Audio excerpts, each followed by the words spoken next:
थोड़ा दूर में काटिए ना वो।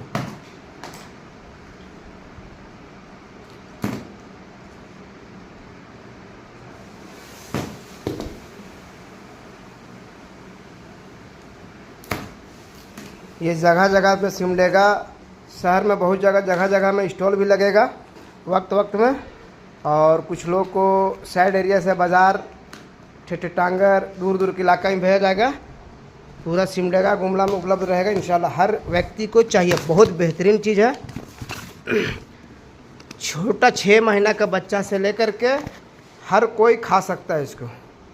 खाने का तरीका, बनाने का तरीका ऐसा है कि 100 ml दूध में 1 चम्मच तलबीना को हिला हिला के 5 से 7 मिनट पकाने से खीर के जैसा बन जाएगा। उसको सुबह खाली पेट खाना है, इंशाल्लाह बहुत नफ़ा होगा।